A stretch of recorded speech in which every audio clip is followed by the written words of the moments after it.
Hello, my paper hoarding friends. Today we are going to talk about using that paper stash. I have 50 card layouts I'm going to share with you that all feature designer papers.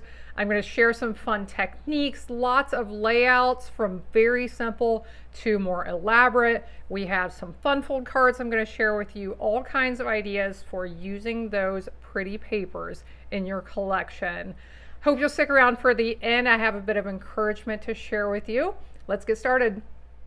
If you have a lot of pattern papers laying around and you really want to start using them up, a great way to do that is to actually use those papers as your card bases. A lot of times we are using cardstock for our card bases, but you can use your pattern papers as well. I shared these 3 cards in a recent tutorial where I was sharing ideas for how to use your designer papers so you can see both sides. I know sometimes it's hard to choose one side because they're so pretty, and this was part of a tutorial where I showed how you can see both cards. So let me share about each one of these, and I'll give you measurements as well. So for this one, this is just a standard card base, measures 5.5 by 8.5, fold it in half in the middle. I love this Z fold card. Isn't this neat? So what this is, it's 2 separate pieces. The top one measures 4.25 by 11.5. You're going to score that at 5.5 and 11. The bottom one measures 4.25 by 5.5. You're going to attach it to the one flap that you scored for. Here's another idea. I love this. It's a little bit different than normal because I have used the designer paper as the front flap of the card. So the cardstock on the back measures 4.75 by 5.5. I scored it at the 4.25 mark to give me this small flap, and then I was able to put my designer paper here, which measures 4 by 5.25. I attached that on the front. We can see both sides.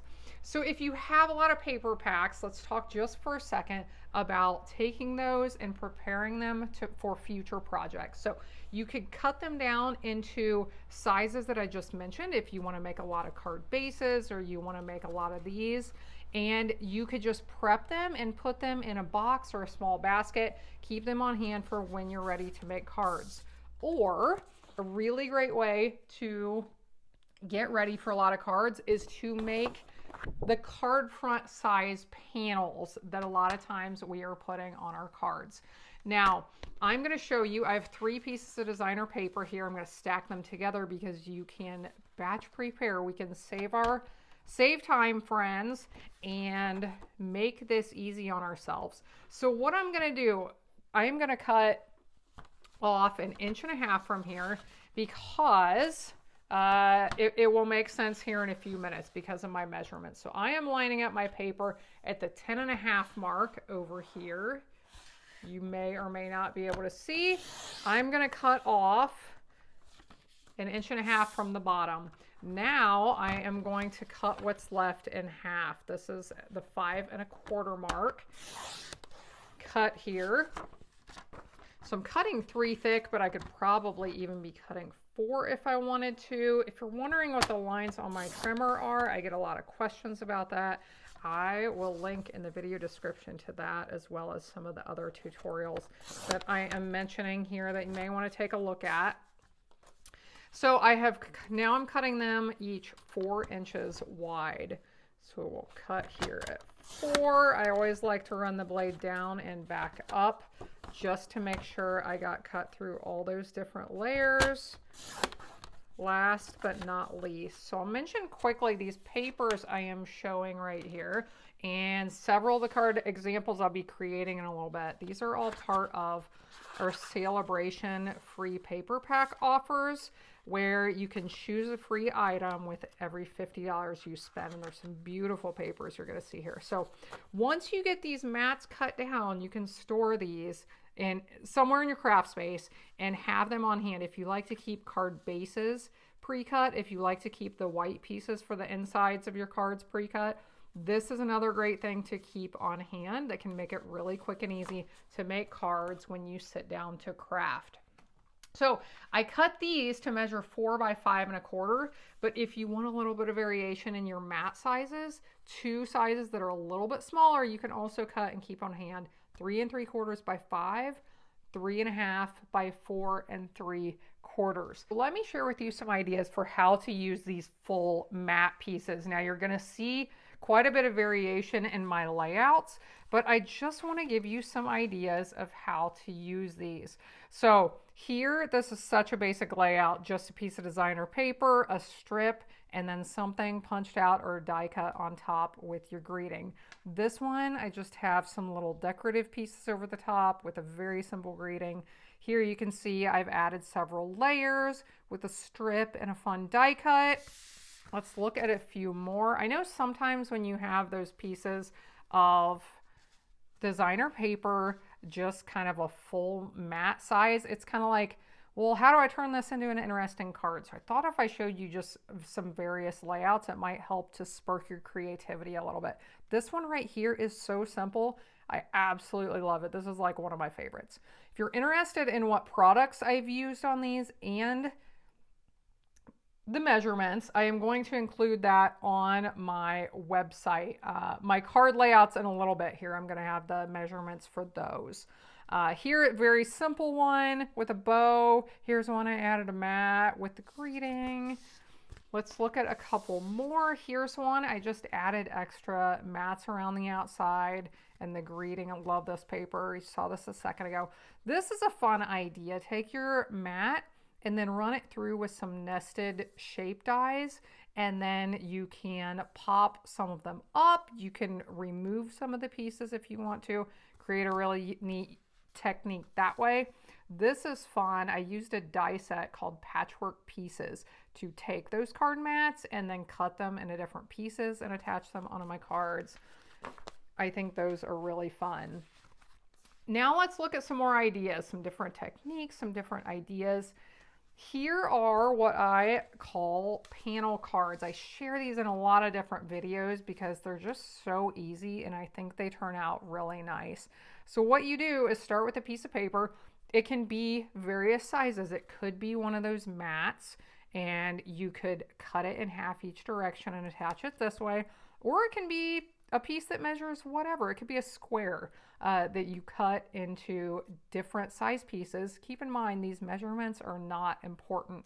If you want it to be like this one where it's all even, then yes, cut it in half this way, cut it in half this way. For this, you can just cut wherever you want, attach those on, and then add something over top for your greeting and a little interest. And these just make really nice cards. Here's a couple of other panel cards that I really like. These are some of our free papers right now. Now let's look at some techniques. I shared these recently in a tutorial and I'll link to the video in the description below if you want to take a look at it, but some fun ways to use your printed papers. This is a technique I kind of discovered where I was using a punch, but I didn't punch all the way through my paper. I only punched part way through, and then I folded those corners back and created this fun technique so you can see both sides of the paper. Here's a really cool crisscross technique that I like to do with strips. If you're looking for ideas for how to use up scraps, I'm going to link to some videos down below for that. But this is a great way. If you end up with those real thin strips, you can create a card with a crisscross technique like this. Here, I love, this is a great way to use up lots of designer papers. You can create, I believe, 4 of these with one piece of 12 by 12 paper. So this is called a drapery fold technique. A little bit of scoring, trim it at an angle and fold it up, and you can create really cool cards and see both sides of that paper on those. Here's a very simple technique for using some of those printed papers, which is to use punches and to punch several of the same shape and use it to create kind of like a mosaic in the background, create that pattern. This is one I just created recently with the Be My Valentine bundle. Isn't that cute? And I believe it's the heartfelt hexagon punch, but just a fun way. So simple, so easy. Punch out several shapes of the same size and then add your greeting and your interest over top.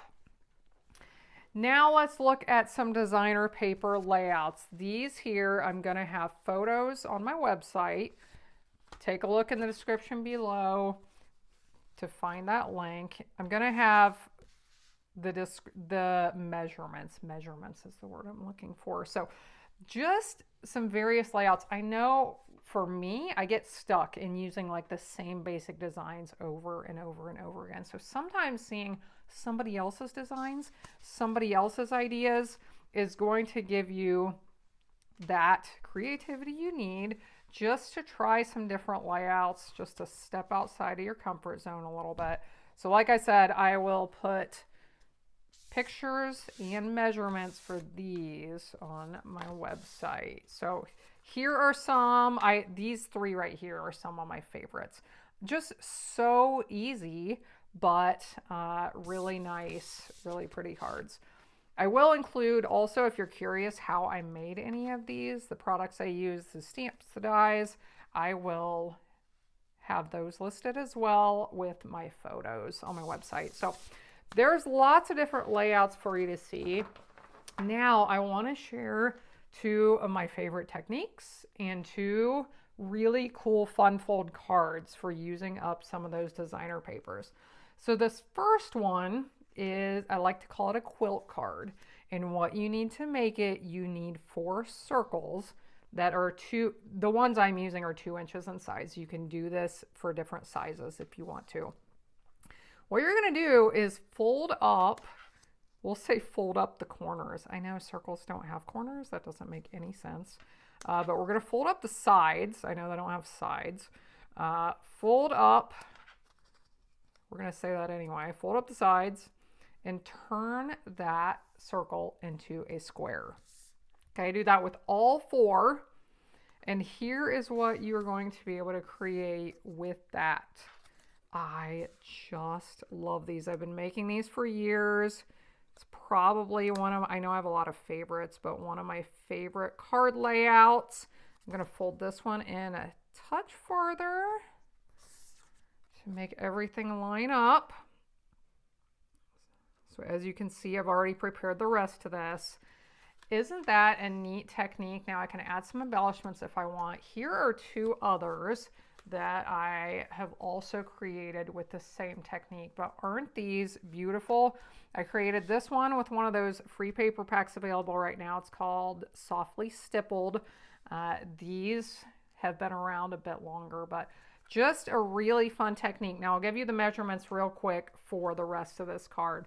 The white square behind these measures 3 by 3. This next piece measures 3 1/8 by 3 1/8, and then you can decorate it as you like. This embossing folder, I've been using a ton. It's another one of those free items available right now. Okay, let's do another technique. This is a really fun one I have not shared in any of my videos before. We are going to start with 3 of those card mats that we talked about preparing. They measure 4 by 5 1/4. Or if you want to, you can start with a smaller size. We're going to stack all 3 of them on top of each other. You do want to do this at the same time and cut all 3 at the same time. So I am going to lift up on the cutting arm here and line these up right about here. I'm going to line my cutting track up just below this corner. We're going to line up about here down on this side. Go down and up, make sure this comes out before I move anything else. That way if I need to cut again, I can. Let's set that aside. Now these 3, stack them back up if anything shifted, and we are going to trim from, say, somewhere right here in the middle down to just above this bottom corner. Set my trimmer off to the side. I did prepare some card bases, so I'll bring these in, and here's what we're going to do. We are going to mix and match the pieces we just cut onto the different cards. So I'll take those 3 top pieces, lay them on the different colors of cardstock, mix these up. And this is the one that still needs a green. This is the one that still needs some strawberry. And here we have the one for the bees, okay? So let's do this one right here. Now I can already tell the mats I used were not the size that I intended to use. They're a little bit bigger than I intended. But if you start with 4 by 5 1/4 or just a little bit smaller than that, these will work. And here's what you're going to end up with. You can attach those 3 pieces. You can see a little bit of border in between. Now with the size of pieces I used, show you real quick here. I am just not going to end up with a border in between, okay? My pieces were a little bit longer than I intended. So we can put those pieces together. We can still use these this way. We can add a greeting. Here are some of the cute greeting stamps that are available right now during celebration. Add a little greeting, add some ribbon, attach these together however we want. But I love these. I like to call these patchwork cards. So there's another technique you can try with your designer papers. Now let's do a couple of fun folds. Very easy, but very pretty. So for this first one, this is going to be a pocket card. So I'm starting with a piece, my base measures 5 1/2 by 8 1/2. And I'm going to score it at 2 3/4 and 6 3/4. Then I am going to cut out some designer paper. We need 2 pieces of designer paper that measure 1 1/2 by 5 1/4 and 2 1/2 by 5 1/4. So I've already attached those on here. I folded on the score lines. Here's what we need to do to attach this shut. We need to put a little bit of adhesive as close to the edges as we can down here at the bottom. Fold that up, and it's going to create a little pocket so we can insert. This is from one of my other samples I'm going to show you here in a second. Insert, I need a little bit smaller piece. That's not the one that goes with this, but that's okay. We can create an insert that goes in here. And then here's what the card looks like on the outside.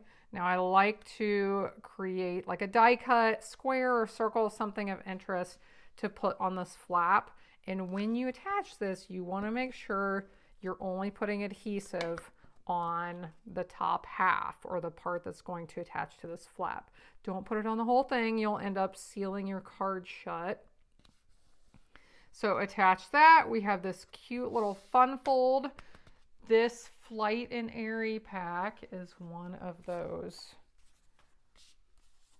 free options right now during celebration. Here are 3 others that I had created quite a while back, but I really like this pocket card design, and it's a great way to use your designer papers. One more fun fold. I want to show you how to actually create it, and then I have several fun fold examples I'll just show you that are great. A few more great ways to use your designer papers. So here is this fun fold. It has 2 pockets, and this is it. I love fun folds. I don't share them a lot in my tutorials, but one of the things I love about them is once you learn how to make them, in a lot of cases, they really are easy to create. They're a lot easier, in my opinion, than they look in most cases. So this one is a fantastic way to use up some of those papers because you are going to start with a piece that measures 8 1/2 by 11. So you can use almost a whole piece for each one of these cards that you're going to create. Now, if you want to score down the centers of these, you can, but I just wanted to show you that you can actually just fold this as well with your hands. So you're going to score or fold in half both directions. Open it back up, and I have it laying tall ways. Okay, I'm going to cut down one of these lines. If I can see it, I can see it a little bit better on this side. This trusty toolbox, one of our celebration paper options at the moment. Okay, so I'm going to cut just to that center line. Now, I want this to be on the outside of my card, so I am going to flip this over to the back side, and we need to do a little bit of folding.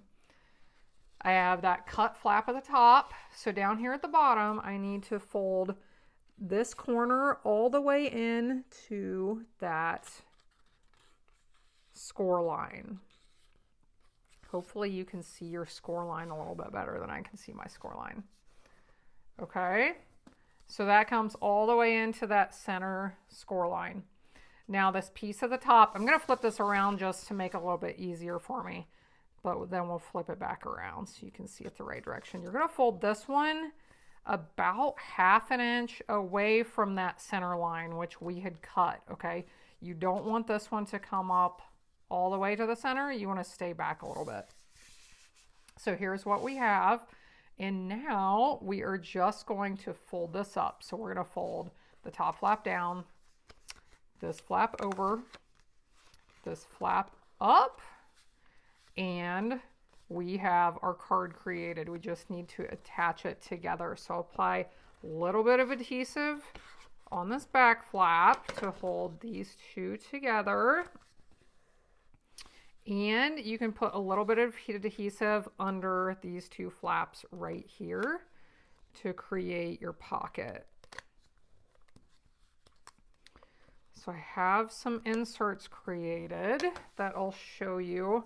I think this is such, I stamped this dad one actually to put on here. Such a fun paper pack. It coordinates with a tool stamp and die set we have as well. But I cut out some of the pieces of the paper to put on these, and then I can stamp some fun things on there. Stamp on one maybe, and then write a personal message on the other one. But love this double pocket fun fold card. Wow, we've had a lot of ideas here, right? I have a few more to share, a few more fun folds. Now I'm not sharing all the instructions and dimensions for these, but a lot of these you can create simply by, like this one, I just started with a full card base and I cut off part of it right there. And then you can actually, if you want to, use that same piece and turn it sideways for this piece that goes right here. But great way to use up some of the designer papers. This is a gatefold card. Nice way to use some designer paper. Here's another one where I started with a full card base and just trimmed off part of it and then put some of that designer paper over here in the opening. Put some other, actually I think it is the same. Is it the same? No, not the same designer print.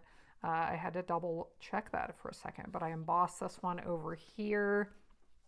Here's another one. A lot of these samples are where the part of it just got cut off, and then we use the designer paper to add some interest.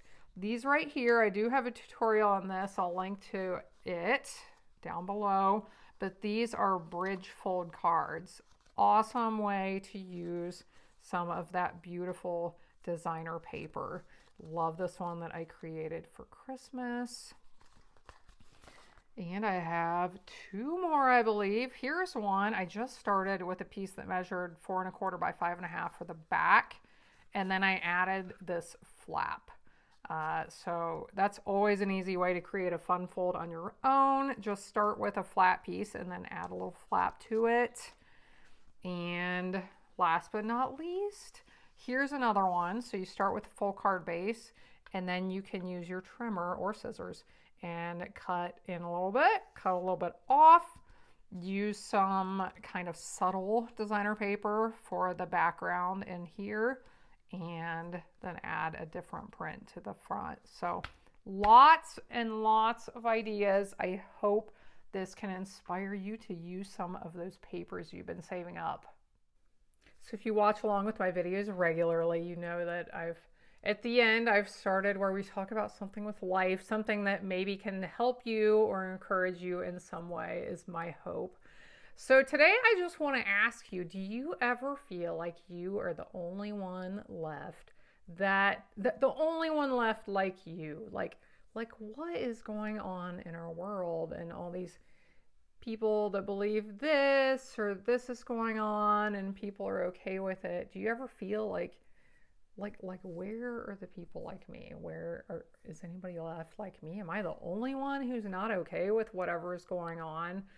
And I guess here's what I have to offer for that. I feel like I have really gained a lot of perspective in the last few years on things going on in our world. I'd been struggling with some things. Where I turned with my struggles was to do a lot of research, and where I realized how hard it is to find real information. Even though we think we have all the world's information at our fingertips, I realized when you're searching for certain things, it's really, really hard to find information. And where I came to through all of this is understanding a bit more about how all of the things that we are told, all of the things that we're shown, how very tightly controlled these things are, and how ultimately they're coming from people and groups that have a lot of money and a lot of power. So, like with my wellness journey, I am learning that a lot of the things we believe about our health, they are flat out not true, and I am just shocked. And anyway, so that is continuing my journey of learning and discovering, like, where do these things come from? Why do we believe this if this isn't true? And so where I'm going with, do you think you're the only one? I think part of what's going on with the people in control of the information that we receive, I think it is part of the agenda that people like you and me, we sit down and we keep quiet and we shut our mouths and we stay at home by ourselves because we work from home now, right? A lot of people. We stay at home by ourselves and just keep our mouths shut. But I think where our world is coming to is where the world needs us. The world needs us to stand up for what we believe. The world needs us not to sit down and be quiet. People need us. People need us to step out of our comfort zone, to check and see if they're okay, to call, to send a message at least. People need us, and the world needs us to stand up and share who we are, because as we know, there's a lot of hard things going on, and people and the world needs some good. So that's what I have to offer to you today, my friends. Here I am setting my example. I didn't really want to start talking about life and personal things at the end of my videos, but I felt that I was supposed to, and I felt that it would hopefully help some of you out there. So thanks so much for watching along. I hope you have a blessed day. I hope you'll be back again next time when I'll be here helping you to hand make with love.